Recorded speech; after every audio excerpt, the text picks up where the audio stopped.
The cold sting of the needle was still in my arm when my own son messaged, "Dad says you're on your own now."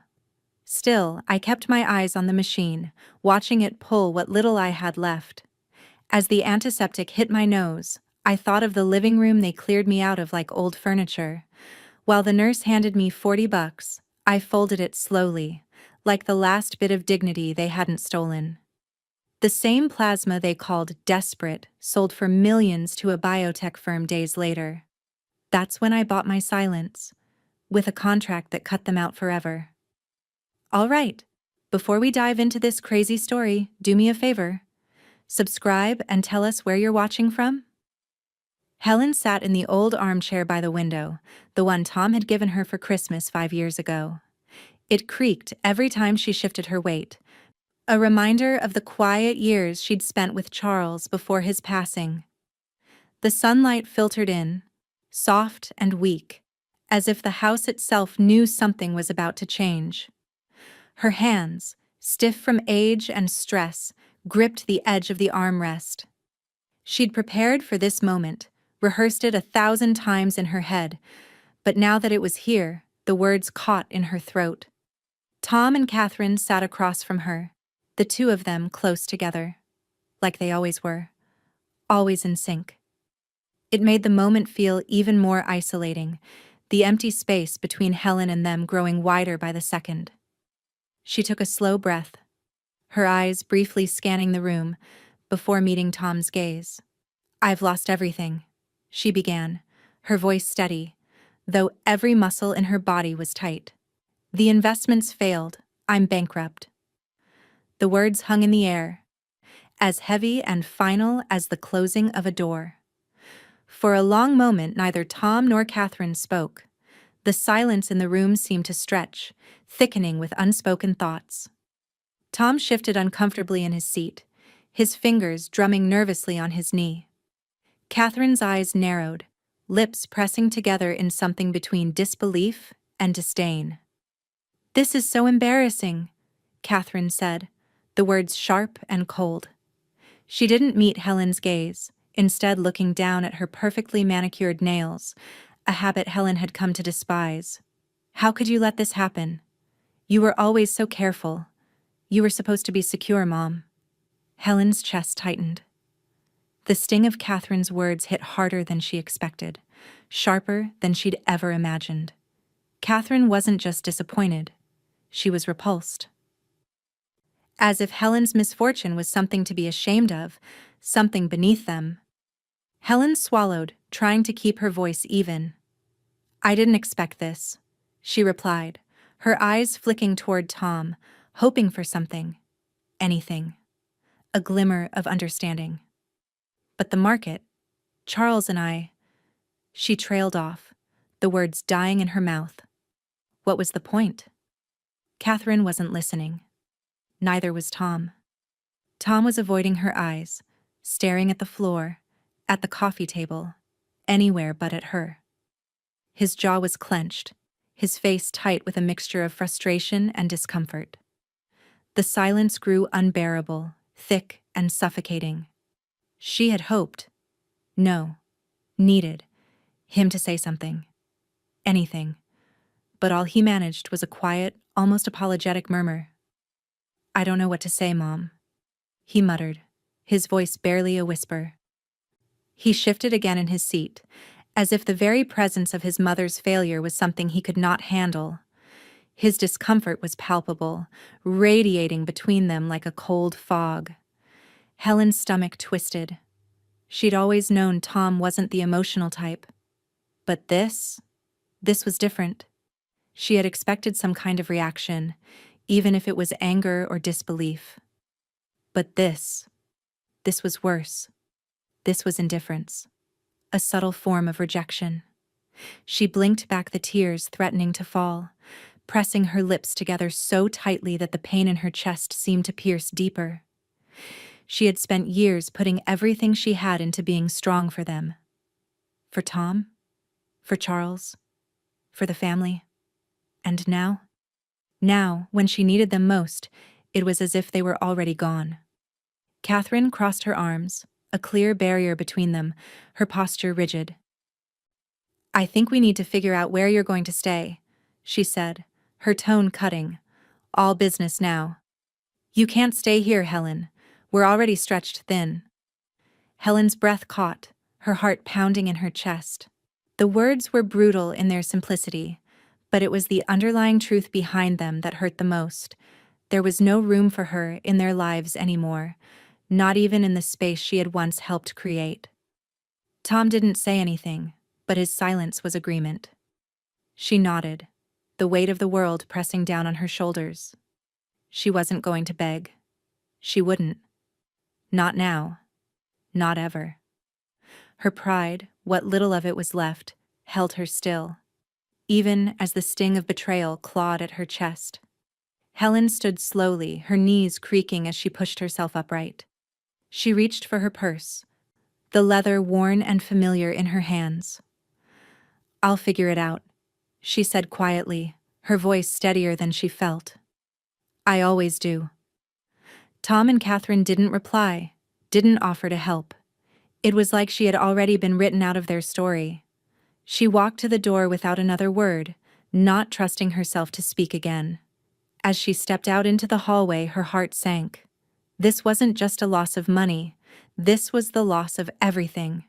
And there was no one left to catch her fall. Helen's new apartment was smaller than she had imagined, a tiny one-bedroom tucked away in the corner of an aging building on the edge of Nashville's quieter streets. The walls were a dull beige, and the kitchen, though functional, barely had enough space for a coffee maker and a microwave. The floorboards creaked with every step, and the faint smell of old carpet lingered in the air. It felt cold, even with the heat running. She placed her purse on the counter, staring at the empty room. This was it. This was the beginning of whatever came next. The silence was deafening. No Tom. No Catherine. No family. Not even the echoes of their footsteps through the house she had once called home. It was just her now, alone in this small space that felt more like a holding cell than a home. The idea of starting over, of trying to find a way to piece her life back together, seemed both laughable and heartbreaking. She had been married to Charles for 35 years, spent all her energy keeping their lives together, and now, in the wake of his death and her financial collapse, it was as if she had nothing to build on. Her phone buzzed, and she picked it up, already knowing who it was before she even looked at the screen. Catherine's name stared back at her. Helen sighed, pressed her thumb to the screen, and put the phone to her ear. "Hello? You're on your own now." Catherine's voice came through, cool and distant. "Don't expect us to help. You made this mess yourself." Helen felt the familiar ache of betrayal, but she swallowed it down. She had no more tears left to cry. "I understand," she said softly, her voice thin but resolute. "Goodbye, Catherine." The call ended before Catherine could say anything else. Helen put the phone down slowly, a dull weight settling in her chest. She wasn't sure what hurt more, the words or the fact that she'd known deep down that this was the way it would go. No help, no sympathy, just a cold, final push into the unknown. With a long breath, Helen stood and moved to the window. Outside, the sky was gray, thick with clouds, as if the world was mourning with her. It was almost fitting. There was no bright light at the end of this tunnel. No warmth. Just cold, hard reality. But she couldn't stay here. She couldn't let herself sink any deeper into despair. Not when she still had something left. Her strength. Even if it didn't feel like much. After a moment, she turned away from the window and grabbed her coat. It was time to get out. Time to do something. Anything. Helen had heard about plasma donation centers before, but never thought much of it. She'd never needed to. Now, though, with every penny counting, she wasn't in a position to be picky. She needed to do something, anything, to bring in a little money. The center was a short drive away, a small, nondescript building on the edge of a strip mall. As she walked in, the sterile scent of antiseptic hit her, mingling with the faint buzz of fluorescent lights overhead. The receptionist at the front desk smiled briefly as Helen approached. "I'm here to donate," she said, her voice steady.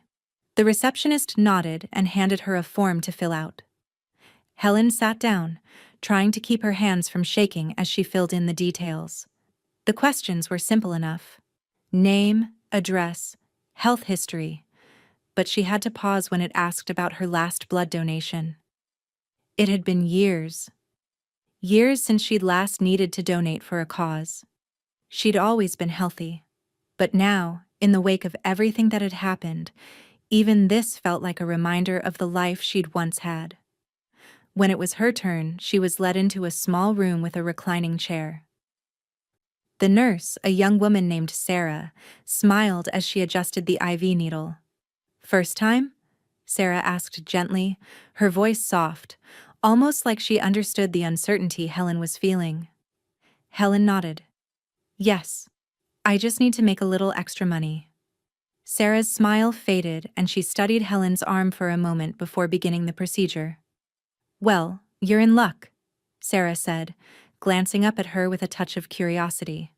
"You've got excellent veins and your plasma is really high quality. It's rare, you know." Helen blinked. "Really?" Sarah nodded. "Yep. In fact, you could probably make a lot more than just the standard payment. Some people would pay for plasma like yours." Helen's heart skipped. She hadn't expected to hear that. "How much more?" she asked, her voice steady but eager.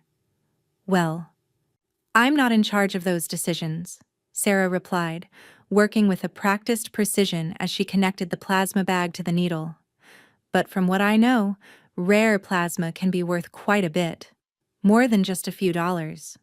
Helen lay back in the chair, trying to process what Sarah had said. Rare plasma. She closed her eyes, focusing on the soft beeping of the machines, trying to imagine a world where she could sell this valuable plasma, where it could make her life a little easier. It was a long shot, but it was something. She opened her eyes, staring at the ceiling. Maybe this was the beginning of something.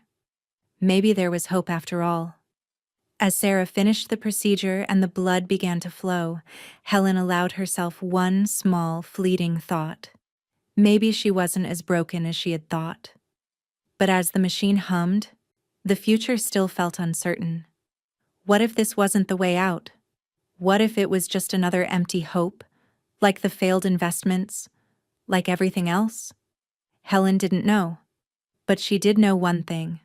She was going to try. And for the first time in a long time, that was enough. Helen sat in the sterile waiting room of the plasma center, a dull hum of machines filling the quiet space. The soft clink of glass bottles and the faint murmur of voices from the back reminded her of how small her world had become. She tried to push away the feeling of being a mere cog in a system she barely understood. Just another person in line, waiting for their turn, offering up whatever was left of them. A soft tap on her shoulder snapped her out of her thoughts. She turned to see a man in a white lab coat standing there, his sharp features softening as he smiled at her. He was tall, with graying hair at the temples, and his eyes held a look of quiet authority, the kind that commanded attention without needing to raise his voice. "You're Mrs. Brooks, correct?" he asked, his tone professional but warm. Helen nodded, still a little disoriented from the procedure, and offered a hesitant smile. "Yes, I am. How can I help you?" "My name is Dr. Victor Campbell," he said, extending his hand. "I'm a plasma research specialist. I wanted to talk to you about something important." Helen took his hand, her grip firm, but her curiosity growing. "What's this about?" Dr. Campbell gestured for her to follow him into a small private office at the back of the center. She glanced around before stepping inside, wondering what this was all about. The door closed behind them with a soft click, and he motioned for her to sit at the small round table. "I've been reviewing your donation," he began, his voice measured but urgent. "And I need to tell you something that might surprise you. Your plasma, it's incredibly rare. In fact, it's one of the highest quality samples we've seen in years." Helen blinked, trying to process his words. "Rare? I don't understand. It's just plasma, isn't it?" He nodded, folding his hands in front of him. "In a way, yes. But there are different types, and certain qualities are more valuable for medical research, particularly in immunology and genetic research. What you've got is extremely valuable, Mrs. Brooks. It's exceptional." She sat back, her mind racing. The $40 she had been paid for her donation now seemed like a drop in the ocean compared to what Dr. Campbell was hinting at. "So, what does that mean for me?" Dr. Campbell leaned forward slightly, his eyes scanning her face as though he was searching for a reaction. "It means that we'd like to offer you compensation for regular donations, a payment far beyond what you received today. This could be a significant income stream for you, one that could make a real difference in your financial situation." Helen's chest tightened.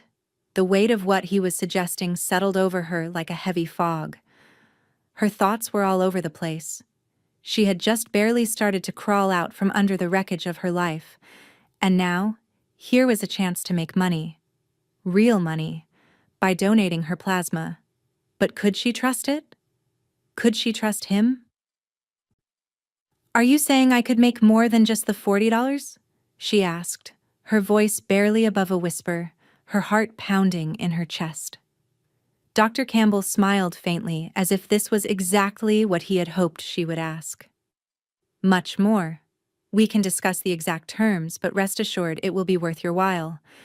And you'll be helping advance cutting-edge research in the process. It's a win-win, Mrs. Brooks." Helen sat there, her mind spinning. On one hand, this felt like the break she had been desperately searching for. On the other, it seemed too easy, too simple. Could she really agree to something like this? Would it be safe? Would it be worth it? But she didn't have time to hesitate. Her bank account was empty, her bills were piling up, and she was still a stranger in her own life, just trying to keep moving forward. She had nothing left to lose, except perhaps a little more of her dignity. She exhaled slowly, meeting Dr. Campbell's gaze with a new resolve. "All right," she said, her voice firm despite the swirling uncertainty. "I'll do it. I need the money."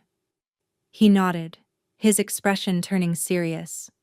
"We'll arrange the details. You'll start receiving regular payments, and you'll be compensated handsomely for your donations. It's a deal then." Helen felt the knot in her stomach loosen a fraction, but the unease remained. This was no ordinary choice.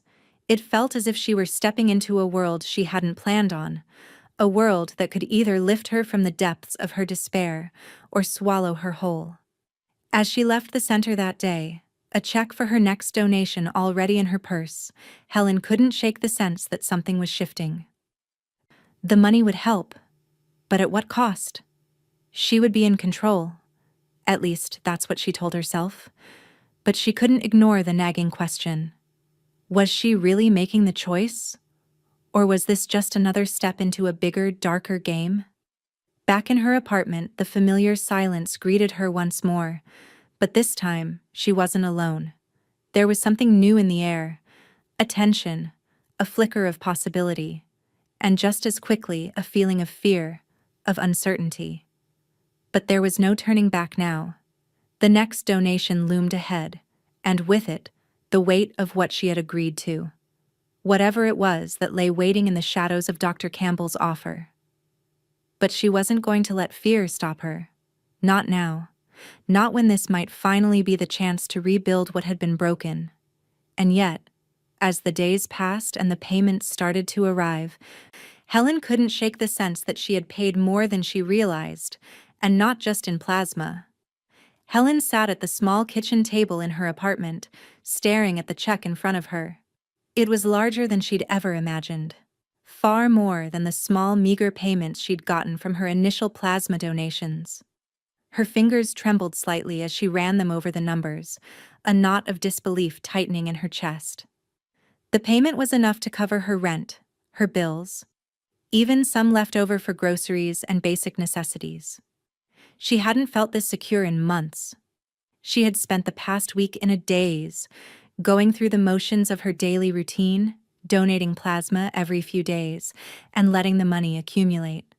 But now, holding this check, she understood the gravity of what Dr. Campbell had offered. She wasn't just scraping by anymore, she was in control.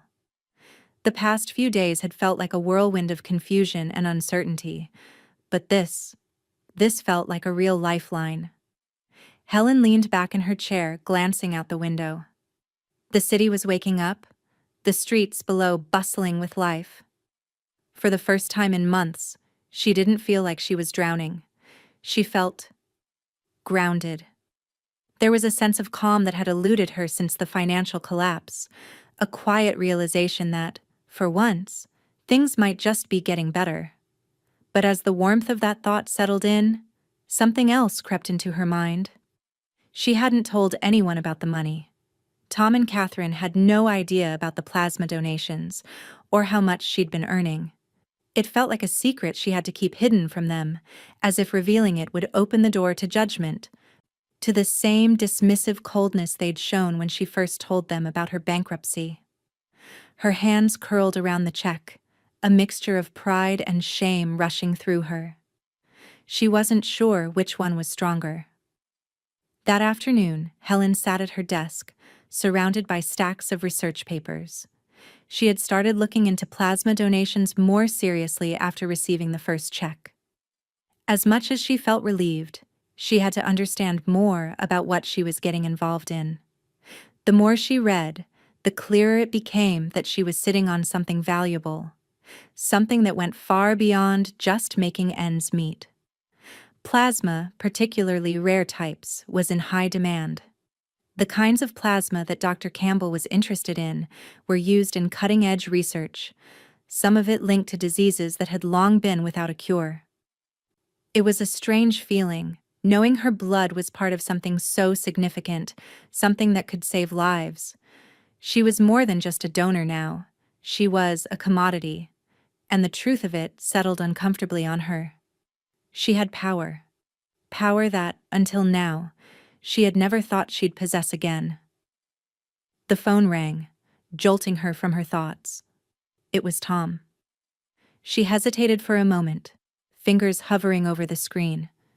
He hadn't reached out much since she'd left the house, and when he did, it was always in the same clinical, distant way. But she answered. "Mom?" Tom's voice was faintly unsure, like he didn't quite know what to say. "Just checking in. How are you doing?" Helen's chest tightened, but she kept her voice steady. "I'm fine, Tom. Everything's manageable." She didn't want to explain further. She couldn't. There was something in the way he asked that made her wary, made her feel like he was only doing this out of obligation. The last thing she needed now was for him to start questioning her decisions. "Well, if you need anything, Catherine and I can help out. I mean, we can't just leave you to figure everything out on your own," Tom said. The offer sounded hollow, a polite formality rather than genuine concern. "I'll manage," Helen replied, her voice firm but not unkind. "I'm doing better than you think." There was a brief silence before Tom responded. "Well, if you're sure." His voice was distant again, and the conversation ended awkwardly. Helen stared at the phone for a moment, her heart pounding. She had kept the money, the relief, the new stability from him, not because she wanted to hurt him, but because she knew the moment she told him, it would open a door she wasn't ready to walk through. Catherine would be there too, probably with an expression of disbelief or judgment. They wouldn't understand. Later that night, after dinner, Helen sat down at the small desk in her bedroom, the check still lying in front of her. It was time to think about her future, her next step. The plasma money was already making a difference, but she knew she couldn't rely on it forever. What if, at some point, they found someone with better plasma? Or what if Dr. Campbell's research took a turn, and her donations weren't needed anymore?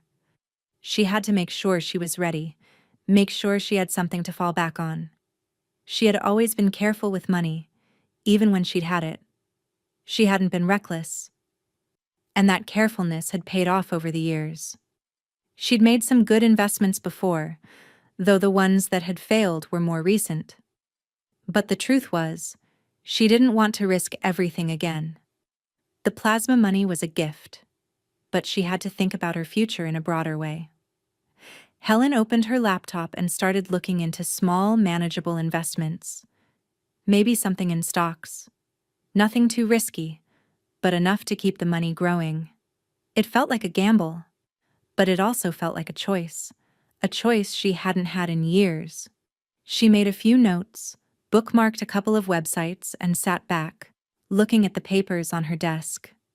The weight of her decisions pressed on her, but for the first time in a long time, Helen didn't feel paralyzed.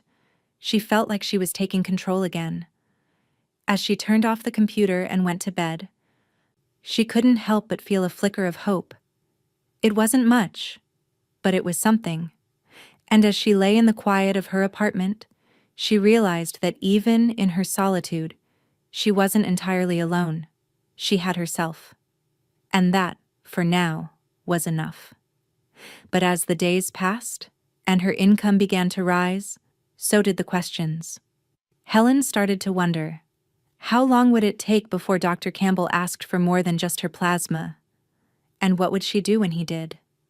The air was cooler now, the fading light of dusk casting soft shadows over Helen's small apartment. She sat at her kitchen table, a pen in hand, eyes scanning the contract Dr. Campbell had sent her. It was an official document, legal jargon that felt as dense and heavy as the decision she was about to make. Her mind buzzed with the reality of it. A contract for regular plasma donations, with a promise of an even larger sum than she'd ever imagined. The numbers were staggering. And yet, despite the excitement it should have brought, Helen hesitated. It wasn't just the money that made her pause. It was what this contract represented. A deeper tie to something she hadn't fully understood, something she wasn't sure she wanted to be a part of. But as her fingers traced the lines of the agreement, she felt a shift inside her. This could be the chance I've been waiting for. I could actually have something to show for the mess I've been through. Her eyes flicked toward the window, where the evening lights of the city twinkled in the distance. The thought of building something, a future, even if it wasn't what she had planned, felt freeing. A sense of stability, like a long-lost friend, crept back into her life. The moment she signed the contract, the floodgates opened. The payments increased, and Helen's once skeletal bank account began to swell. It wasn't just about paying the rent anymore, it was about breathing again. She could finally start planning for her future. Not just surviving, but thriving. A few days later, she found herself at a small real estate office, looking at a modest property on the outskirts of Nashville. It wasn't much, just a one-bedroom house on a quiet street, but it had potential. The small backyard, the old oak tree by the fence, the space to breathe. It felt like the beginning of something. She walked through the house slowly, her footsteps echoing in the empty rooms, imagining what it could be. A place to call her own, a place to grow. She made the decision right then. She put in an offer, and it was accepted. The down payment was steep, but it was nothing she couldn't handle now. For the first time in years, she didn't have to stretch the truth or tell herself lies about what she could afford. She had enough. Weeks passed, and Helen settled into a new rhythm. Her days began to take on a new structure. In the mornings, she visited the plasma center, the sterile machines becoming a familiar hum in the background of her life. In the afternoons, she spent hours researching investment opportunities, looking for ways to put her growing wealth to good use. She wasn't in a hurry. She was careful now. Every step forward was calculated, deliberate. Helen also began making plans for her newfound wealth. not just for herself, but for the future of others. She had never been one to boast, and the idea of public recognition felt foreign to her. But the thought of quietly giving back, without anyone knowing, gave her peace. One evening, after signing the final papers for her new house, she made an anonymous donation to a charity that supported widows and elderly women who had lost their financial stability. It wasn't much, but it was enough to make a difference in someone's life. A small gesture, a way to pass on the quiet dignity she had fought so hard to maintain. The feeling that came with it wasn't fleeting, like some small victory over her past. It was grounding, like she had finally planted roots in a world she hadn't thought she could stand in. Still, despite all the changes, there was one constant: Tom and Catherine. They were still distant, still hovering on the periphery of her life like shadows she couldn't shake. She had made sure to keep the new house and the growing sum of money she was earning a secret. The last thing she wanted was to give them any reason to judge or question her. She wasn't ready to face their reactions, not when she had worked so hard to reclaim even the smallest bit of control over her life. One day, Tom called again. "Mom, I was thinking, maybe you could come over for dinner this weekend. We're having some family over," he said, his voice polite but cool. Helen's hand tightened around the phone, a flicker of old guilt rising in her chest. "I'll think about it," she said, trying to keep her voice even. She wasn't ready to confront them, not yet. There was a long pause before Tom replied. "Well, if you need anything, money, help with the house, just let us know." Helen's chest tightened. The words were wrapped in a layer of politeness, but there was a sting there too. Why didn't he understand? She had worked so hard to rebuild, to get back on her feet without relying on anyone.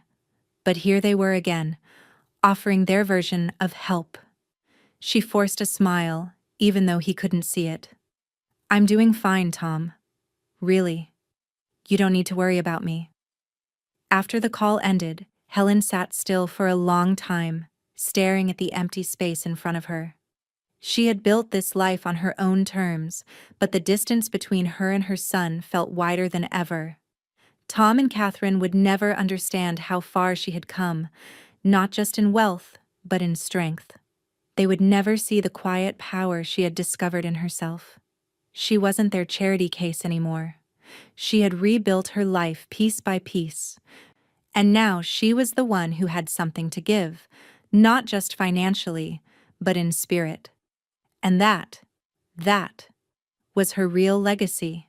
Not the house, not the money, but the fact that she had done it herself. She had built something that no one could take away.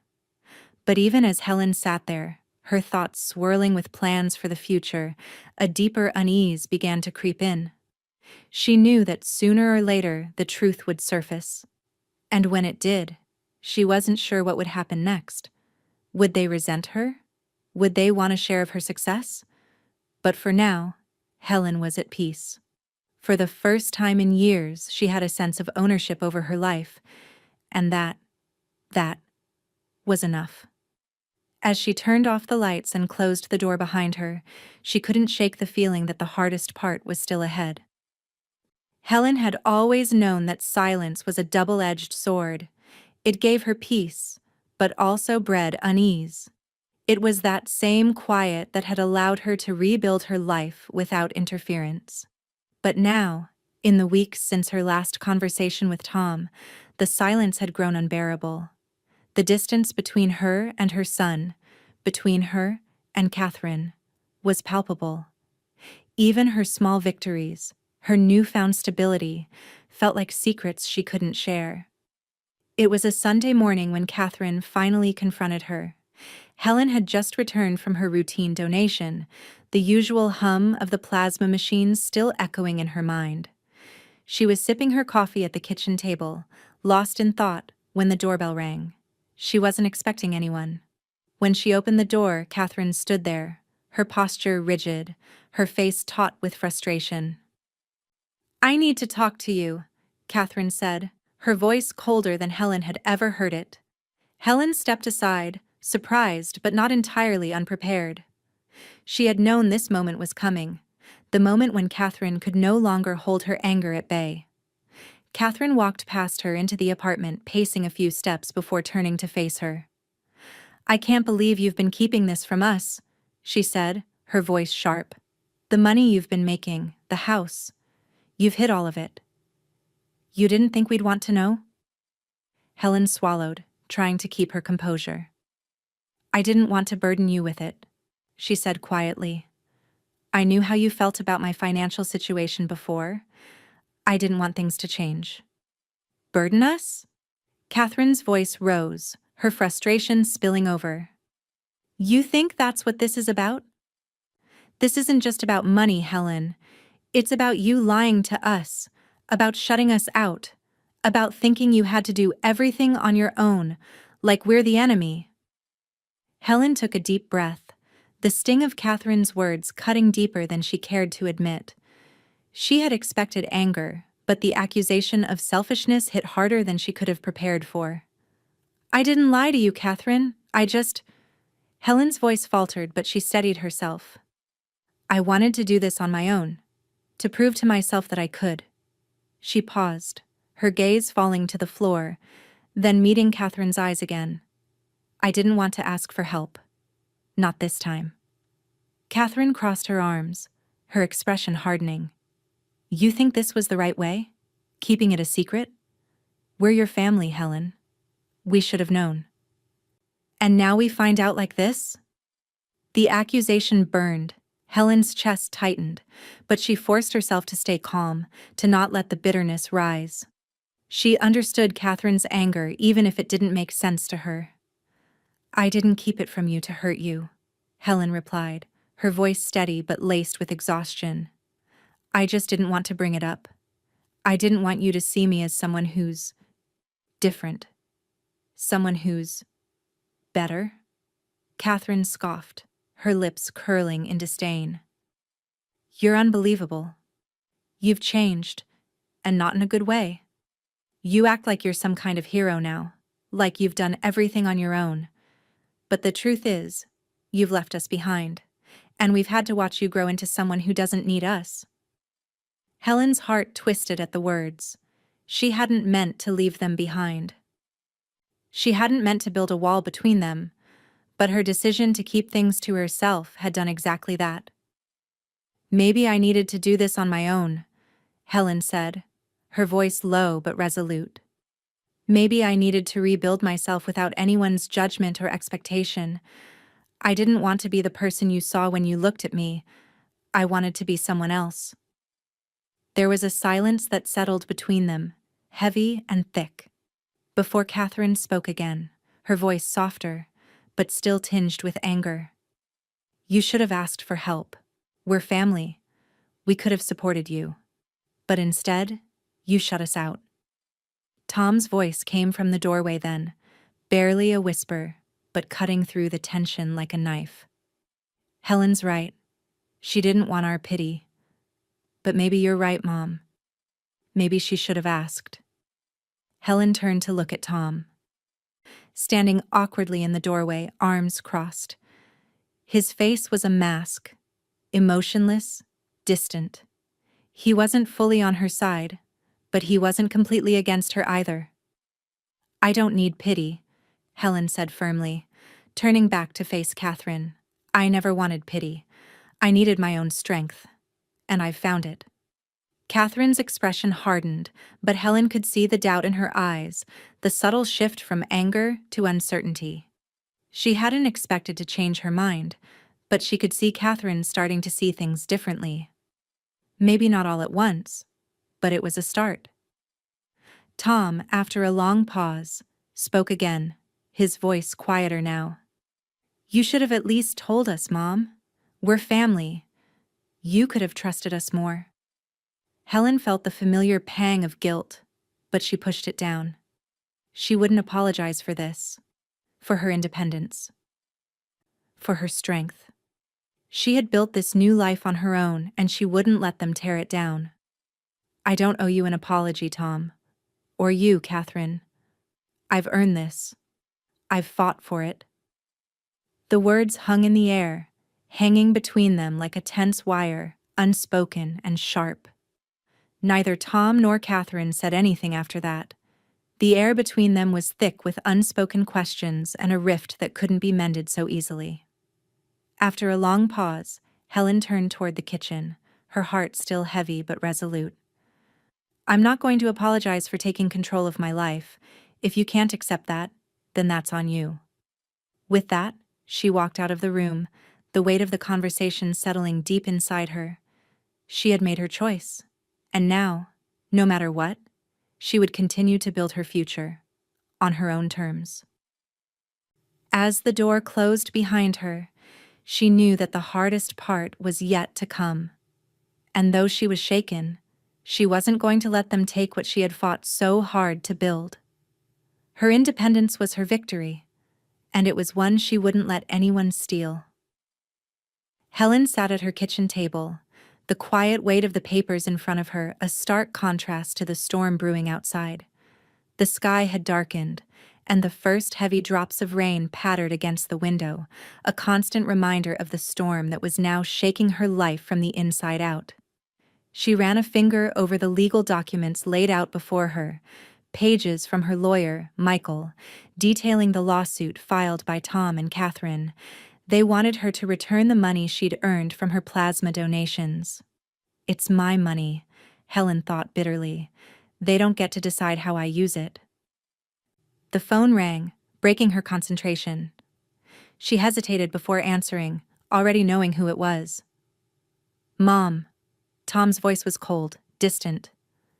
"I need to talk to you about the money. It's wrong, you know. You can't just keep it all to yourself. You owe it to us.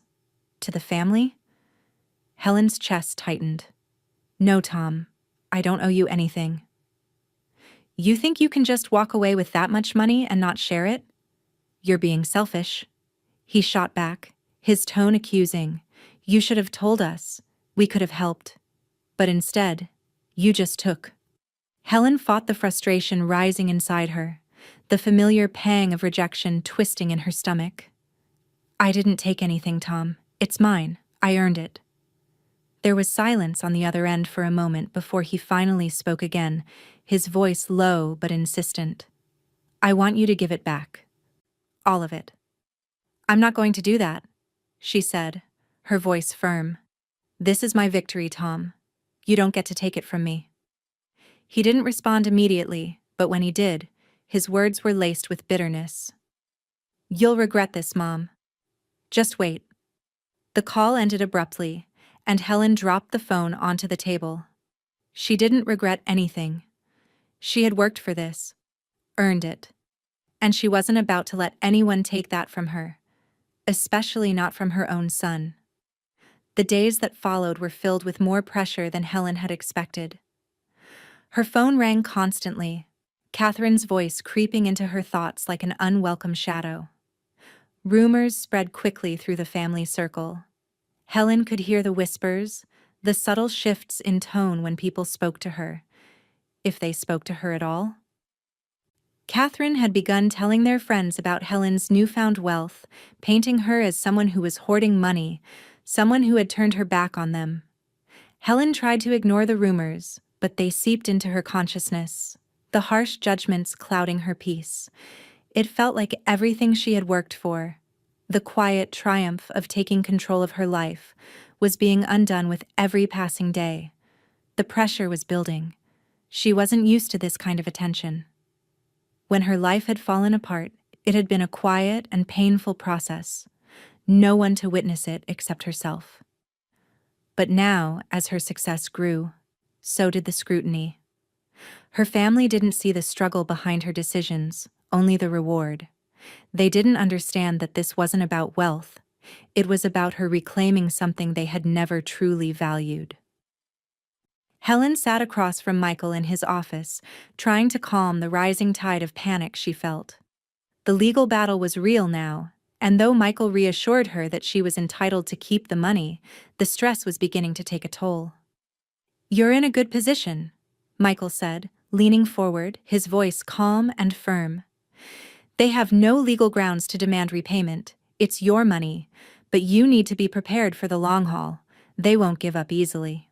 Helen nodded, though a sense of dread was settling over her. She had expected resistance, but the emotional cost was far greater than she had imagined. Her family wasn't just fighting for money, they were fighting for something else, something deeper. It was as if her success had become a betrayal, something they couldn't comprehend. "I can handle it," Helen said, though the words tasted hollow. "I will." Michael's eyes softened as he looked at her, but there was a professionalism in his tone. "I'm sure you can, but don't expect this to be resolved quickly, and if they push harder, we'll need to counterattack." Helen left the office with a sense of determination, but also an undercurrent of exhaustion. It wasn't just about the money anymore. It was about fighting for her right to stand tall, for her right to rebuild in peace. But the price was higher than she had anticipated. Every donation she made now, every deposit that came into her bank account, felt like a weight pressing down on her. It wasn't just the financial pressure, it was the emotional cost of severing ties with the only family she had left. By the time Helen returned home, the storm had intensified. Rain beat against the windows as she stood in the middle of her living room, staring at the check for her next plasma donation. Her life had changed so drastically in such a short time. The money had given her freedom, but it had also taken away the one thing she had fought hardest for: acceptance from her family. She sat down at the kitchen table, running her fingers over the check, the numbers staring back at her. This wasn't just about her. This was about proving to herself that she wasn't the person they thought she was. She wasn't weak. She wasn't a burden. She was strong. And she wasn't going to let them take that away from her. Helen sighed, setting the check down and reaching for her phone. She scrolled through her contacts and paused when she saw Tom's name. Her thumb hovered over the screen for a moment, the weight of the decision hanging over her. She didn't want to fight anymore.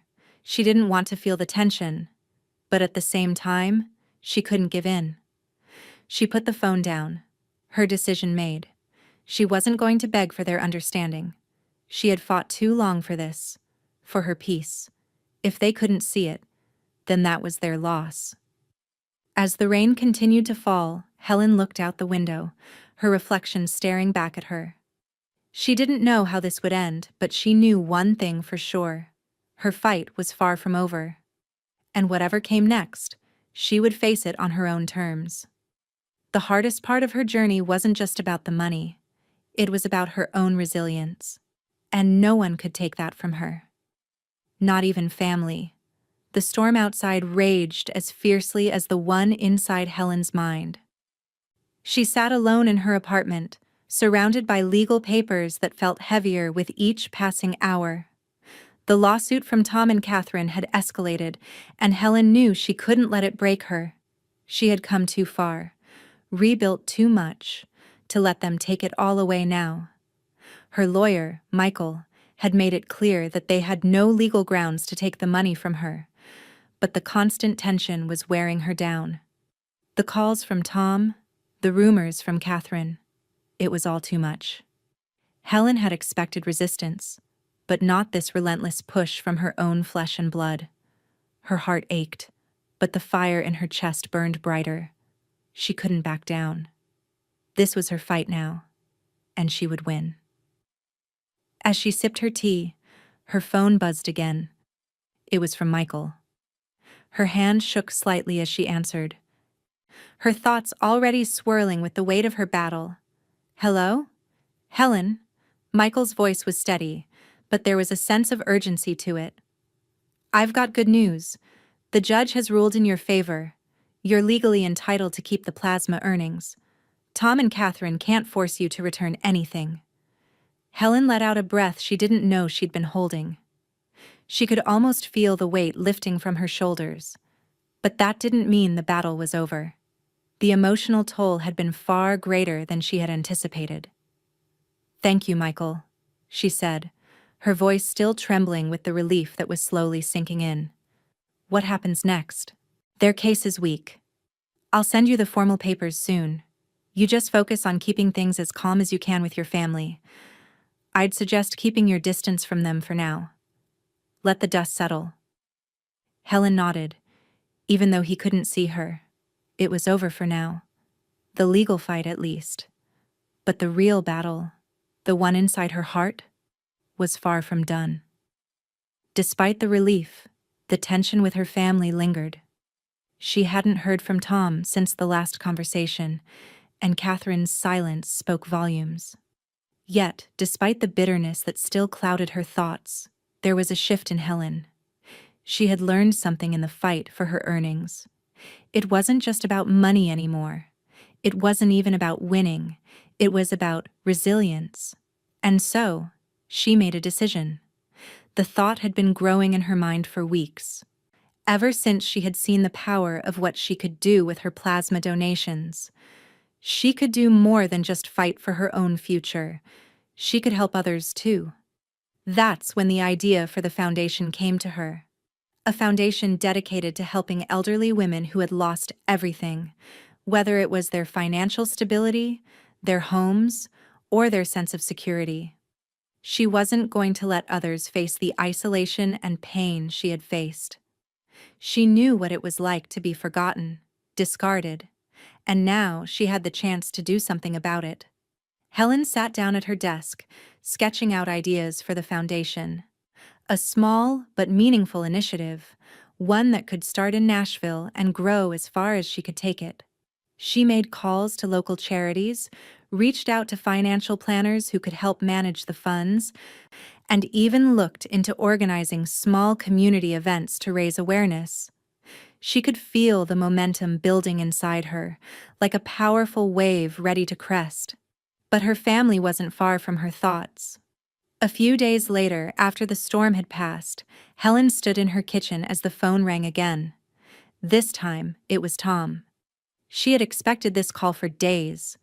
His tone was tentative, the way a child speaks after they've said something wrong and aren't sure if they've been forgiven. "Mom?" His voice softened. I've been thinking." Helen braced herself, wondering if this was finally the moment for reconciliation. "I'm sorry," he continued, "for everything. I shouldn't have demanded the money back. I guess I didn't understand what you were going through, what you had to do to get where you are. I was angry. But I see it now. You did this on your own, and you're right. You earned it." Helen's chest tightened with a mixture of relief and lingering sadness. She had known this moment was coming, but hearing him admit he was wrong, hearing the vulnerability in his voice, it shook her. "I don't need an apology, Tom," Helen replied softly. "I just needed you to see me, to understand why I had to do it this way." Tom was quiet for a moment before he responded, his voice genuine. "I do now. I'll support you in whatever you need." It wasn't the grand reconciliation she had once hoped for, but it was a step, a crack in the wall that had kept them apart. A few weeks later, Helen stood in front of a small crowd at a community center, the first official event for her new foundation. She had been working tirelessly in the background, organizing fundraisers, setting up partnerships with local businesses, and finally, making her vision a reality. The room was filled with elderly women, some who had experienced loss, others who had faced financial ruin, and some who had simply come to find a sense of community. Helen looked at them, all of them, and felt a surge of pride. This was why she had fought so hard. This was the real victory. She stepped up to the microphone, her heart pounding in her chest, but there was no fear now, only purpose. "Thank you all for being here today," Helen began, her voice steady and strong. "I started this foundation not because I wanted to be remembered, but because I want to make sure that no woman, no one, feels forgotten again." The room fell silent, the weight of her words sinking in. She had built something. She had rebuilt her life on her own terms. And now she was using that strength to give others the chance to rebuild theirs. As Helen spoke, she noticed Tom and Catherine standing at the back of the room, their presence quiet but unmistakable. They hadn't come forward yet, but Helen could feel their eyes on her. Maybe they didn't fully understand everything. Maybe they still had doubts. But they were here. And that was enough. For the first time in a long while, Helen felt truly empowered. She hadn't just survived. She had thrived. And now, she wasn't just fighting for herself. She was fighting for others, too. She looked out at the faces in the room, and for the first time in years, she felt like she was exactly where she was supposed to be. The storm had passed, and in its wake, Helen had weathered not just the storm, but everything else life had thrown at her. And she had come out stronger for it. Helen stood in front of the full-length mirror in her bedroom, staring at the woman who looked back at her. The woman in the reflection was strong, stronger than the woman who had walked into this apartment just a year ago. Her hair, though still graying at the edges, had a sheen to it, and her posture was straighter, more confident. She was dressed in a simple navy blue dress, one that she had purchased with the kind of money that, not too long ago, had felt out of reach. The journey had been hard, filled with pain and moments of self-doubt. But now, standing there, she felt a quiet pride she had never allowed herself to feel before. She had made it. She had built a life. A life I can live on my own terms, she thought, smiling to herself. Her phone buzzed from the nightstand. She picked it up without thinking, only to see a message from Lily. "Congrats on the milestone. You're amazing, Helen. I'm so proud of you. Let's celebrate tonight." Helen's heart warmed. Lily had been with her every step of the way, the one person who had truly supported her, understood her, and never judged. Their bond had been built on mutual respect and admiration, and tonight, they would celebrate. But there would be no grand gestures, no family present, no Tom, no Catherine. In the months since the Foundation's first event, Tom and Catherine had kept their distance. Despite Helen's growing success and her attempt at reaching out, they refused to acknowledge her progress. They ignored her efforts, her independence, and worst of all, her choice to build something new on her own terms. The family, once the central force in her life, had quietly faded into the background, leaving her to stand alone in the light she had fought so hard to claim. But as the weeks turned into months, Helen began to realize that her relationship with them, if it could still be called that, had changed beyond repair. They had made their judgment. They had chosen to reject her autonomy, her choices.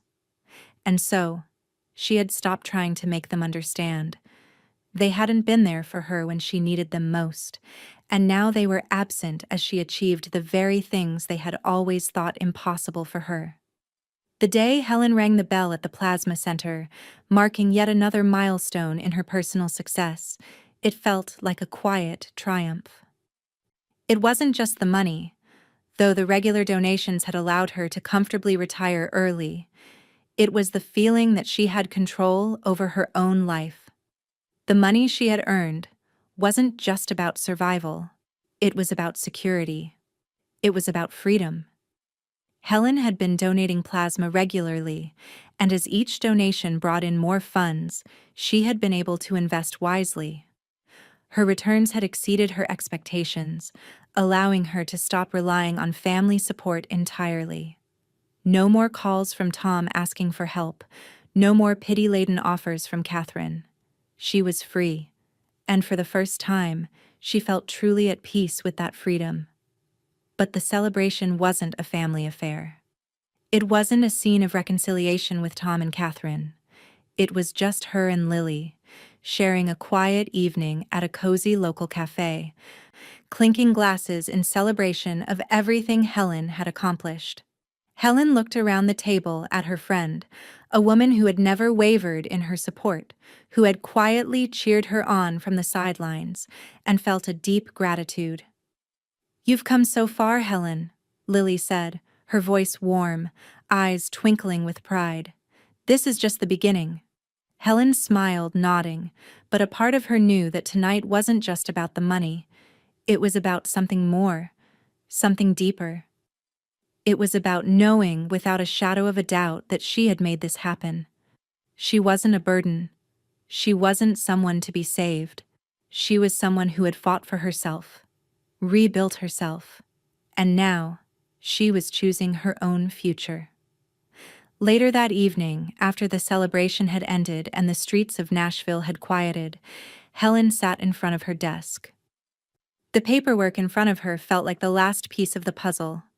She had never been one for grand gestures, but tonight, she knew it was time to make a decision.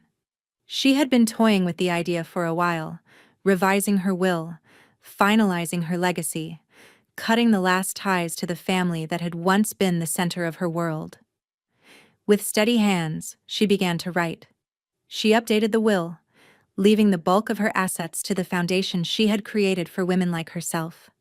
Women who had lost everything and were trying to find a way back. She didn't want her money to go to those who had rejected her. And so, she named Lily as the sole beneficiary of her estate. It wasn't about vengeance, but it was about honoring the relationships that had mattered, the ones built on respect and mutual care. As she signed the last page, Helen felt a weight lift off her shoulders. It wasn't a decision made out of bitterness, but out of clarity. She had built a life on her own terms, and her legacy, what she left behind, would reflect that. The next day, Helen went to the plasma center, the familiar machines beeping softly as she sat down to donate once again. This time, it wasn't about the money. This time, it was about continuing the journey, about keeping the momentum going. She knew there would be more challenges ahead. There always were. But for now, she could enjoy the sense of purpose that filled her. As the nurse finished the donation and the machine hummed to a close, Helen stood up and walked to the door. She was no longer the woman who had stepped into this center months ago, unsure of what her future held. She was stronger now, not just financially, but emotionally. She had claimed her independence and fought for the right to build her life on her terms. And nothing, not even family, could take that away. As she stepped out into the bright afternoon sunlight, the weight of the past seemed lighter. She had weathered the storm, and now it was time for her to step into the light, knowing that the future, her future, was hers to shape.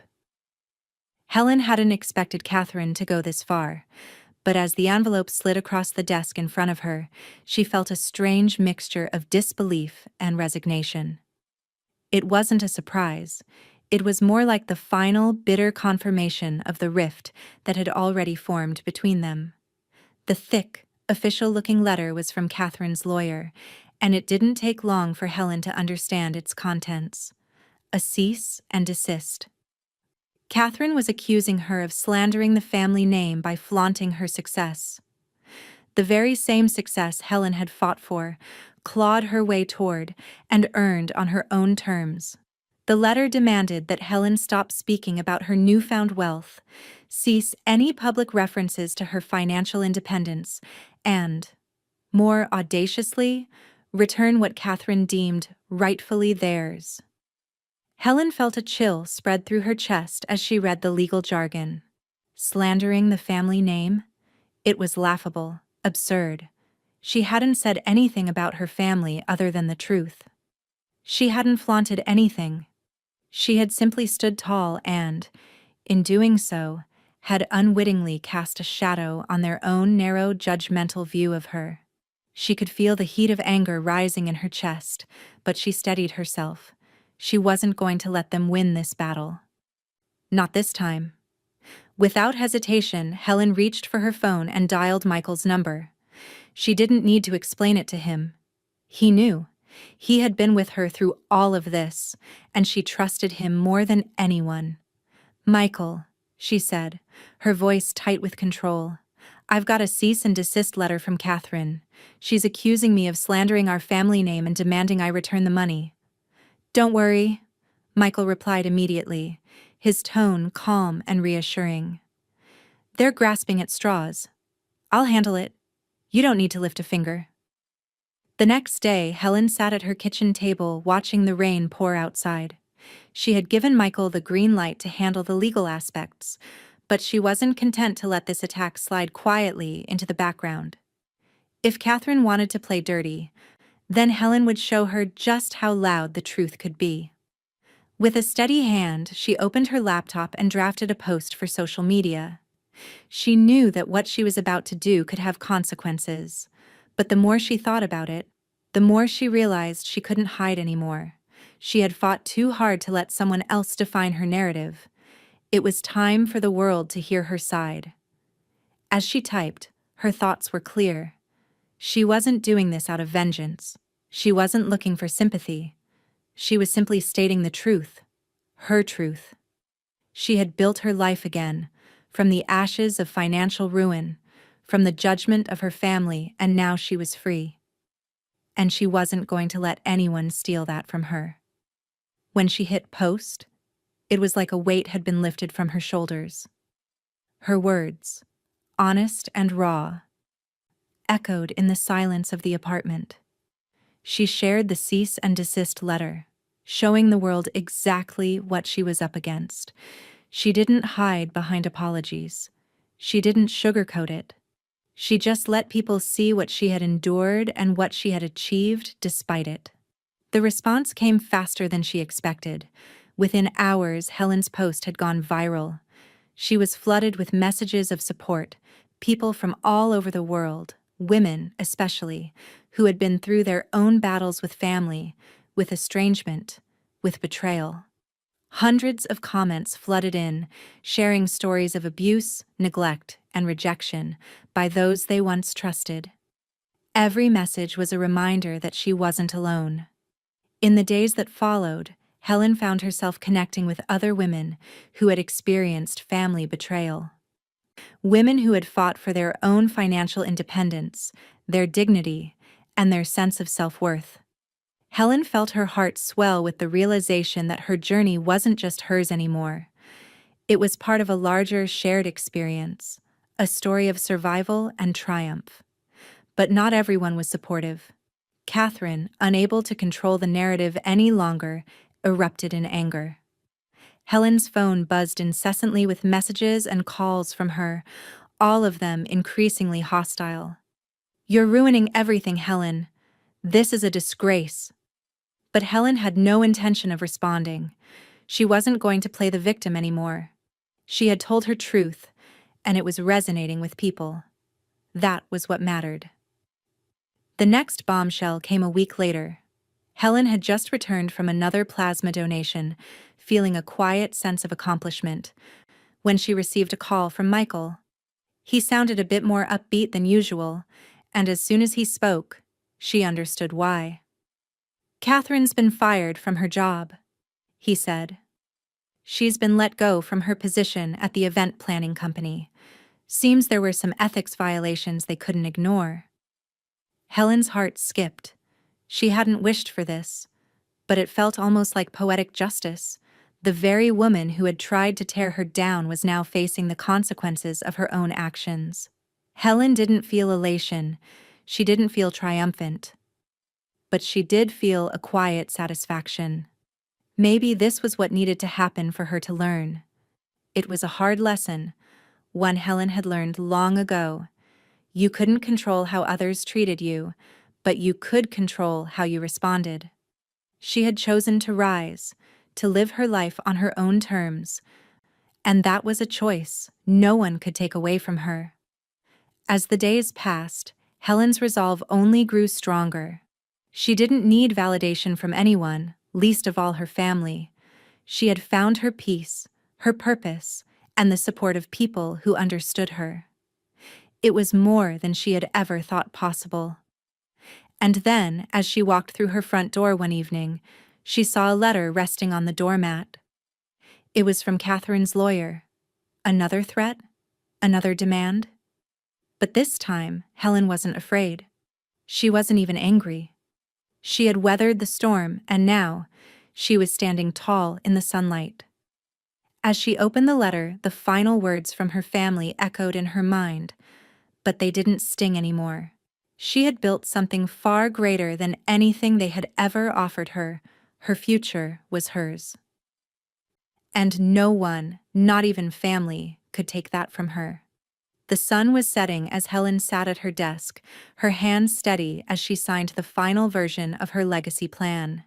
She had spent the last few months carefully crafting it, each detail reflecting her journey of rebuilding, of reclaiming the life she had almost lost.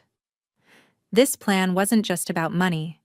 It was about giving others the opportunity to rebuild as she had. Scholarships for women who, like her, had been pushed to the margins of their families and society, who had lost everything but were determined to rise again. She thought of all the women she had met through her foundation, all the stories of strength and perseverance. This was her legacy, the one that would outlast her, the one that would carry on her fight for independence and dignity. It wasn't just about herself anymore. This was about empowering others to find their voice and their strength, to rebuild from the inside.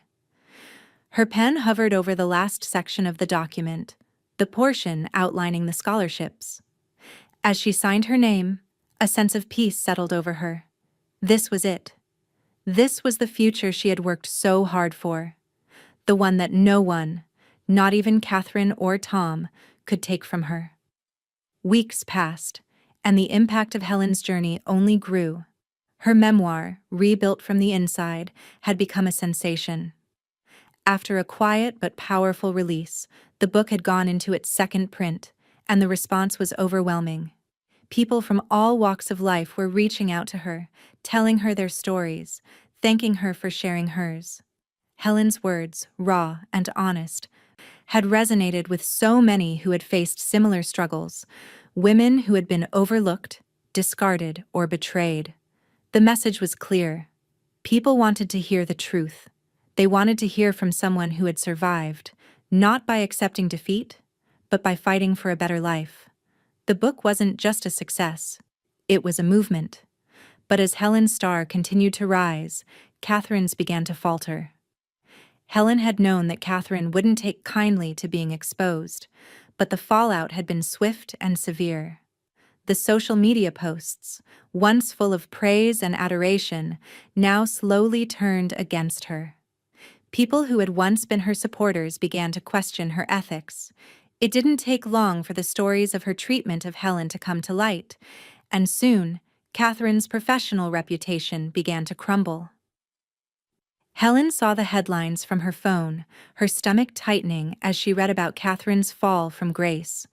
The event planning business that had once been her pride and joy now faced criticism and scrutiny.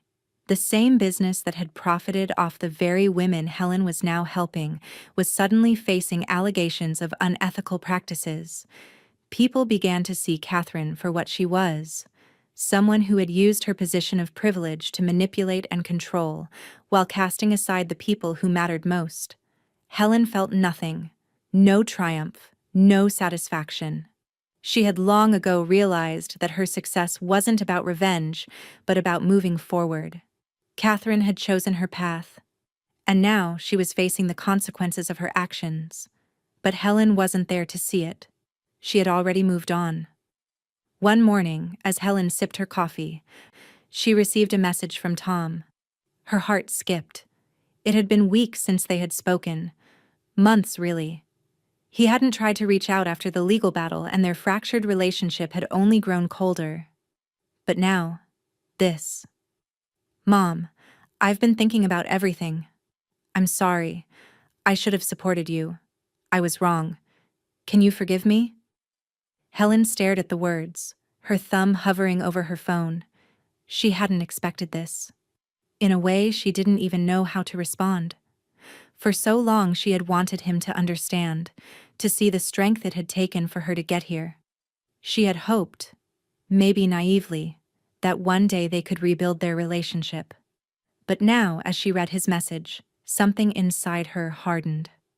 "It's too late," she typed, and pressed send before she could change her mind. She didn't owe him forgiveness. Not now. Not after everything. She had fought for her peace, for her independence, and she wasn't about to let anyone, family or not, take that from her. A few weeks later, a letter arrived. It was from Lily, and when Helen opened it, a broad smile spread across her face. Lily had been accepted into a prestigious arts program, a dream Helen had supported since the very beginning. In the letter, Lily thanked her for the scholarship she had helped fund and for being a guiding light in her life. Lily's words were full of gratitude and hope, and Helen couldn't help but feel a swell of pride. Lily had worked hard, but it was Helen's guidance, her belief in her, that had made this possible. It wasn't just a scholarship, it was a promise. A promise that no one, not even the people who had torn her down, would stop her from helping others rise. As Helen closed the letter, she felt a deep sense of contentment settle in her chest. This was what it was all about. This was the legacy she had built. Not just the wealth, not just the book, but the impact she had on others. For the first time, she felt whole. The past was behind her. The future was bright. And in this moment, she knew without a doubt, she had made the right choice. But just as the shadows of her past began to fade, there was one last twist. A message blinked on her screen. A new notification from her lawyer. It was a headline. Catherine, in a last-ditch attempt to salvage her reputation, had filed for an appeal. The legal fight wasn't over. Helen stared at the screen, the weight of the news sinking in. She hadn't expected it to be this easy. But just as quickly as the frustration flared up, Helen felt a calm wash over her. She had weathered storms before, and she was stronger now. Whatever came next, she would face it on her own terms. Her legacy was intact, and no one, not even Catherine or Tom, could take that from her. This was her fight, and she would continue to win it. Helen heard the knock long before she reached the door. It wasn't loud or frantic. It wasn't the kind of knock that demanded attention. It was soft, uncertain, almost fragile. A knock from someone who wasn't sure they were welcome. For a moment, Helen stood still in the hallway, her hand hovering inches from the doorknob. She knew who it was. She didn't need to look through the peephole, didn't need to guess. She felt it in her chest. A quiet tightening, not pain exactly, but something old and familiar resurfacing. She opened the door. Tom stood there with his hands shoved deep into his jacket pockets, his shoulders hunched as if he were bracing for a blow. His eyes were red, his expression tense. He looked older, smaller, and for the first time in her life, Helen saw her son not as the man she had raised, but as someone lost, someone carrying the weight of choices he finally understood. "Mom," he said, voice cracking just slightly. "Can I come in?" Helen stepped aside, wordless, and let him enter. Tom walked into the living room slowly, his gaze drifting over the space, the framed photographs of her foundation events, the neatly stacked drafts of her memoir's third print edition, the warmth of a life she had built without him, the quiet pride of it, the independence. He turned toward her, swallowing hard. "I'm sorry," he said, barely above a whisper. "For everything. I know I said that before, but I didn't get it then. Not really. I get it now." Helen folded her arms, not out of defensiveness, but out of a practiced restraint. She waited. Tom exhaled shakily. "I know I abandoned you. I know I sided with Catherine when I shouldn't have. I know I treated you like a burden when you were drowning. And then when you got back on your feet, when you did better than any of us, I felt ashamed. I let Catherine get into my head and I didn't stand up for you. I should have. I should have been there." He rubbed at his eyes. "I'm sorry, Mom. I really am." Helen didn't move. She didn't offer comfort. She didn't soften. She let the silence fill the room. stretching thin and taut between them. When she finally spoke, her voice was even, calm enough to sting. "You had your chance, Tom." Tom's breath hitched, his jaw trembled. I know I blew it, but I've learned. I swear I have. I don't want things to be like this. Just give me one more chance. One." Helen stepped past him and sat down in her armchair, the one Lily surprised her with when the foundation hit its first major milestone. It was soft, sturdy, and warm, like everything Lily touched. She gestured toward the opposite chair. "Sit."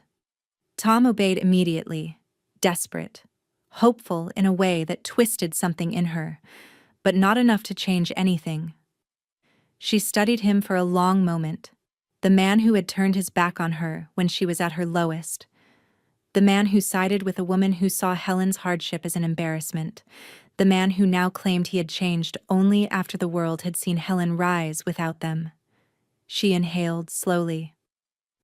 "You want another chance," she said, "but you didn't give me one."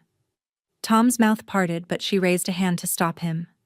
"When I needed you, when I was scared, broke, alone, you didn't show up. You let Catherine decide who I was to you, and you let her voice drown out mine." Tom bowed his head. Shame radiated from him like heat. Helen leaned forward, her voice soft but solid as stone. "I don't need you anymore, Tom. I've built something far more meaningful than family ties." Tom looked up sharply, eyes wet. "Mom, please." "No." Her voice didn't waver. "Not anymore." Tom stared at her, breath shuddering, as realization washed over him. A realization that cut deeper than anger ever could. This wasn't punishment. This was closure. He stood slowly, his movements stiff, as though every part of him hurt. He looked at her one last time, really looked, and in his eyes, Helen saw no anger, no defensiveness, just smallness, defeated smallness. "Goodbye, Mom," he whispered, voice breaking. Helen didn't stand, didn't reach for him, didn't try to soften the blow.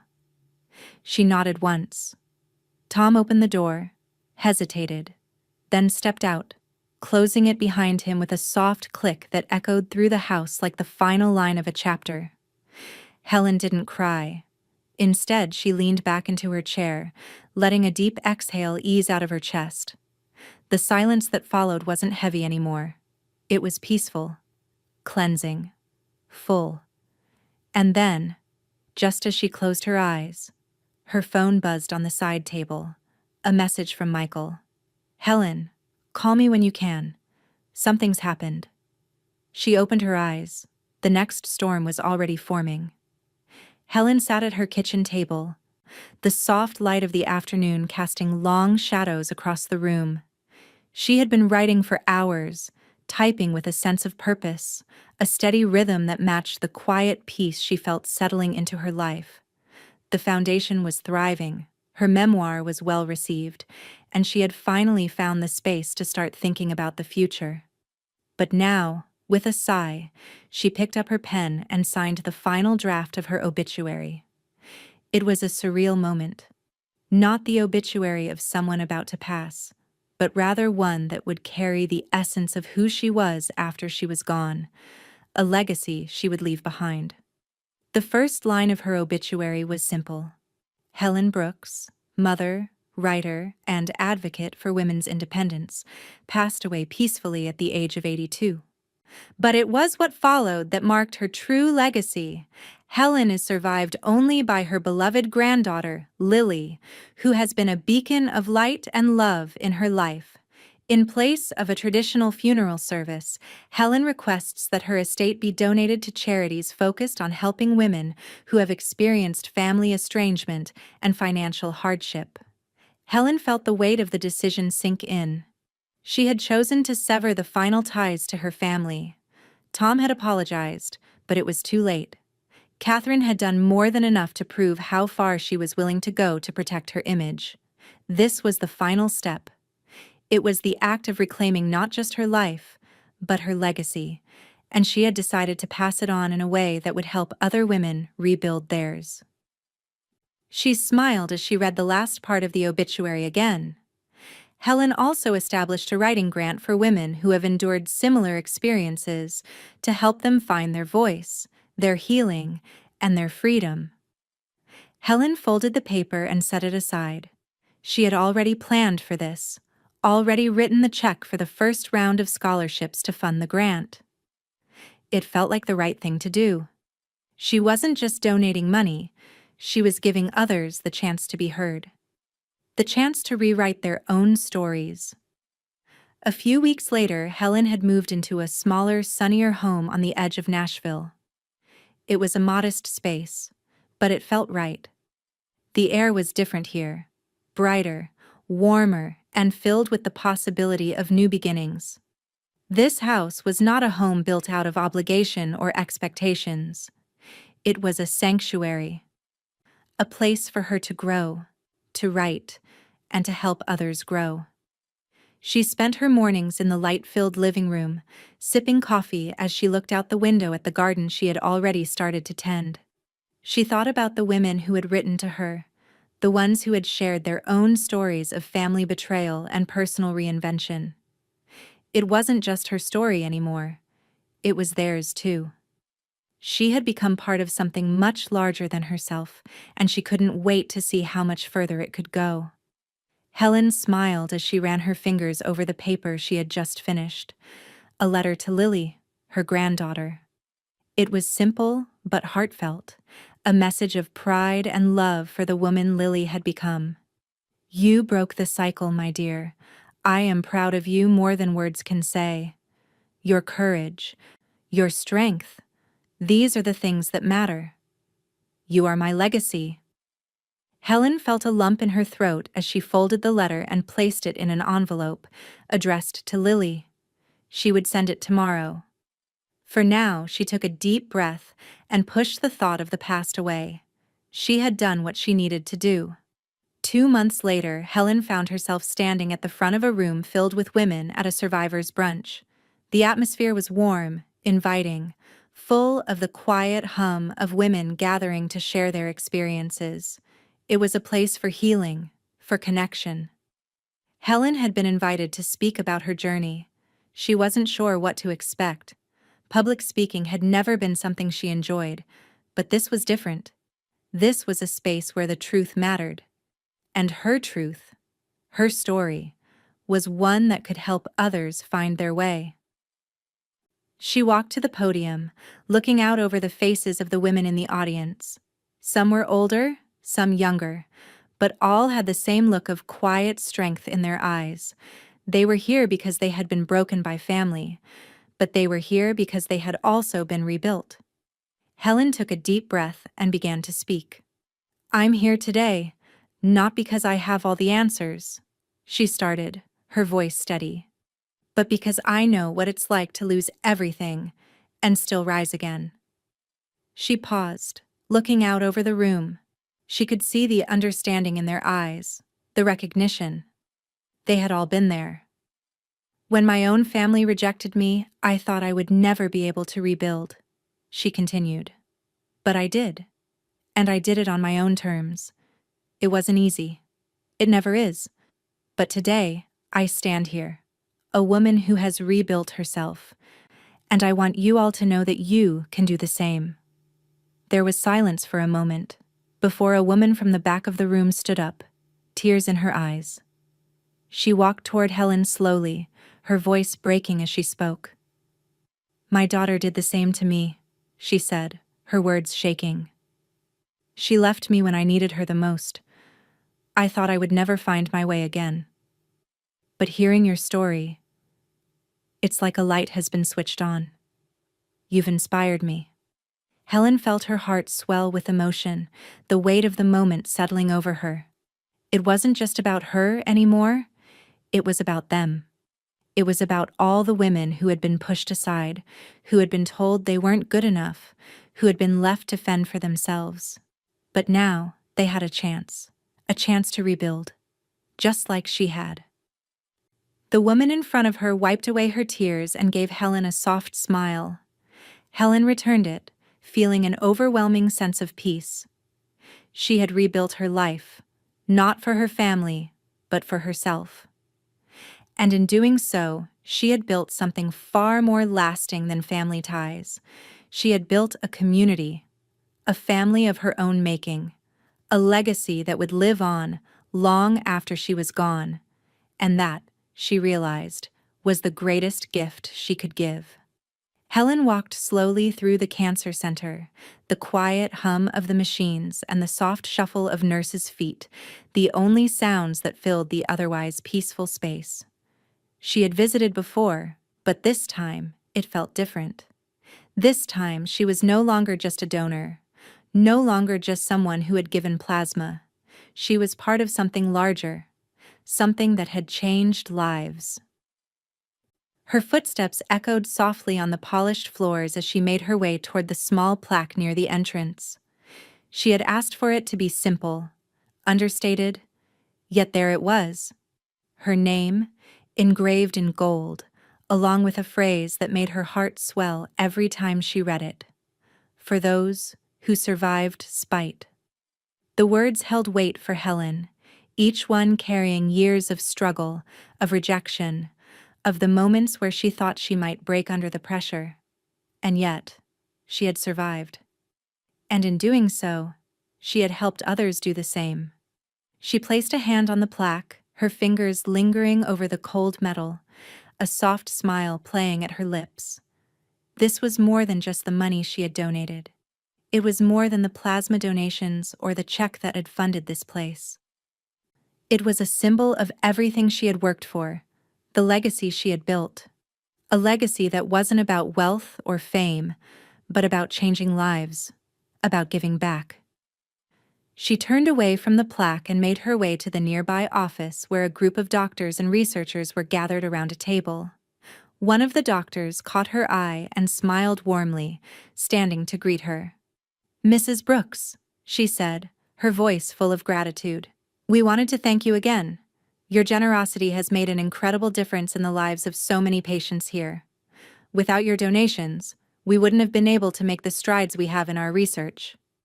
Helen smiled, nodding, but the truth was that the thanks didn't feel necessary. She had given, not because she wanted praise, but because she knew the work being done here was important. It was about healing. It was about hope. "You're very welcome," Helen replied, her voice steady, yet carrying the weight of her journey. "I'm just glad I could help."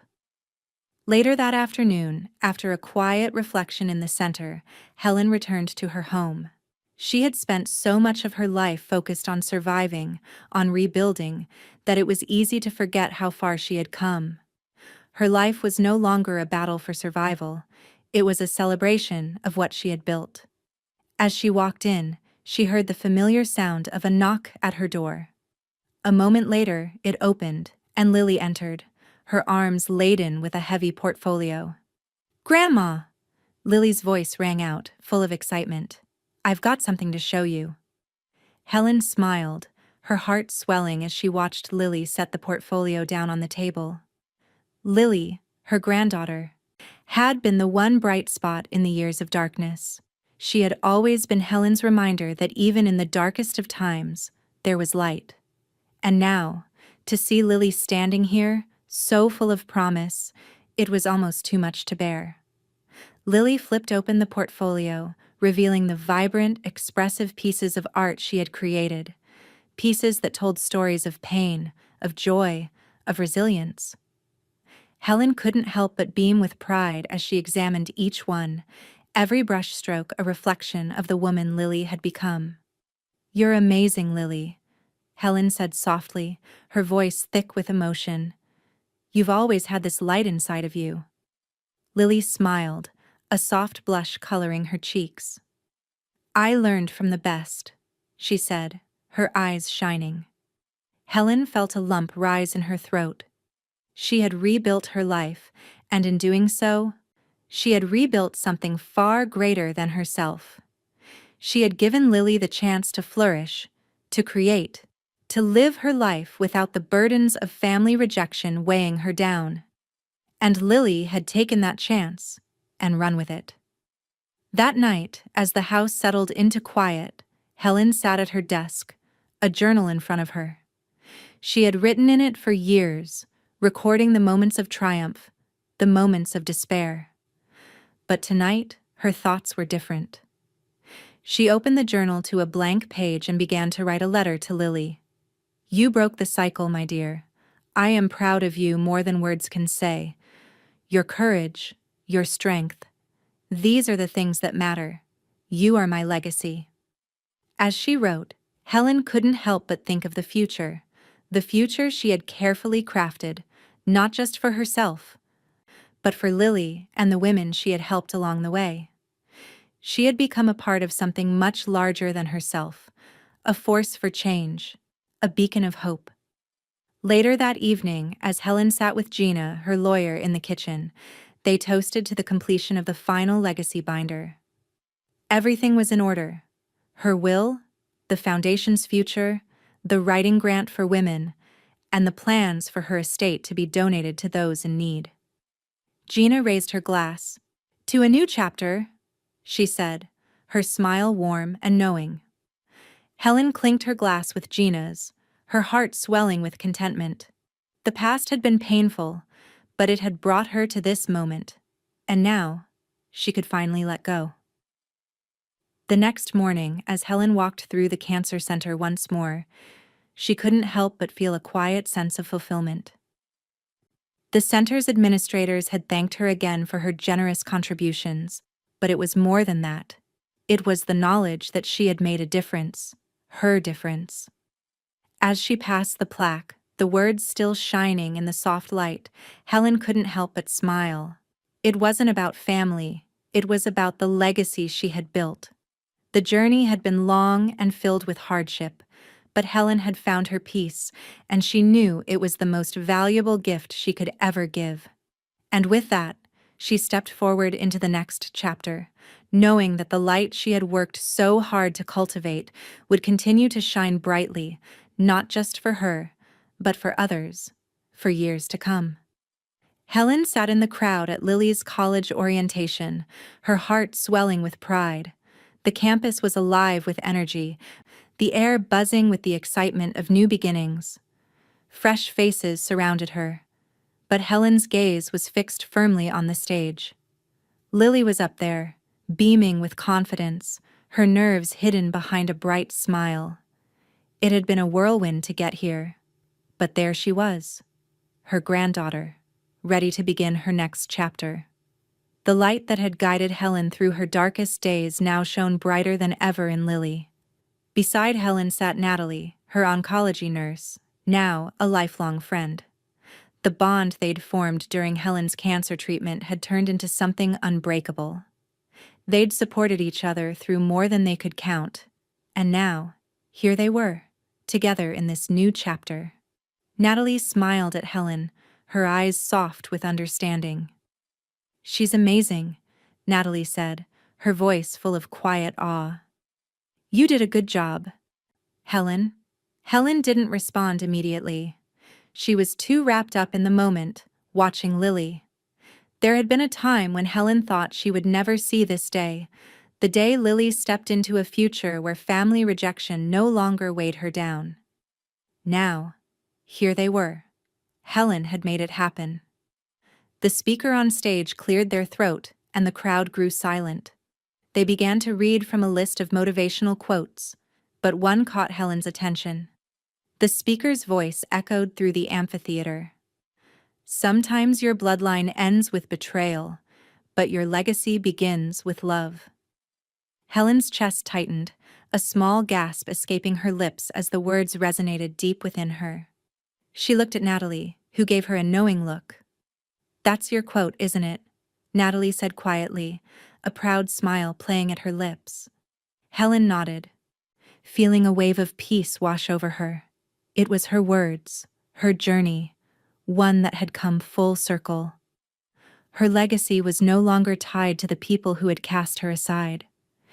It was tied to the work she had done, the lives she had touched, and the love she had built from nothing. Later that day, after the orientation had ended, Helen walked home under a soft golden sunset. The warm glow of the porch lights greeted her as she approached her front door. It was a small, modest home, but it was hers. The sanctuary she had built. The place she had poured her energy into, creating a life of peace, purpose, and independence. As she stepped inside, she felt the familiar stillness of her home settle around her like a blanket. She set the final legal folder down on the kitchen table, the last of the official paperwork that would ensure her estate went to the causes she believed in. She had chosen to leave behind a legacy that would help other women reclaim their lives, just as she had. It wasn't about wealth or material things. It was about giving others the chance to rebuild from their own hardships. She poured herself a cup of tea, the warm liquid soothing her as she took a seat by the window, looking out at the world she had made her own. Helen opened her journal, the pages filled with years of memories, of pain, of joy, of triumphs big and small. She turned to the last entry, the one she had written just that morning. I survived twice. She smiled as she read the words, the weight of them sinking in. She had fought for everything she had, and now, for the first time in a long time, she felt at peace. Her life was hers, no longer defined by the cruelty of family betrayal, but by her resilience and the love she had built along the way. She had learned the hardest lesson of all, that sometimes healing didn't come from fixing what was broken, but from choosing to move forward. The quiet of the evening settled in, and Helen felt a sense of closure. She had done what she set out to do. She had rebuilt her life, and she had rebuilt it on her own terms. She wasn't the woman who had been abandoned. She was the woman who had found her way back. Her phone buzzed softly on the table, and she picked it up without thinking. It was a message from Lily, her voice filled with excitement. Grandma, I made it to the first day of class. I couldn't have done this without you. Helen smiled, a tear slipping down her cheek as she typed back, her heart full. You're my legacy, Lily, not them. Later that night, as she sat on her porch, watching the stars twinkle above, Helen felt a deep sense of contentment. The past was behind her, the weight of betrayal lifting from her shoulders. Her future was clear now, and it was one of purpose and peace. She had made her own family, a family of choice, not obligation. She had created something that no one could take from her. As the gentle breeze stirred the leaves in the trees, Helen closed her eyes, breathing in the cool air. She had fought for this peace, and she had earned it. When she was diagnosed with cancer, her daughter-in-law laughed in front of her son. So she cut them out of her life, and healed in peace they would never touch. Her journey had been long, and it had been hard, but it had also been hers, and in the end, that was all that mattered.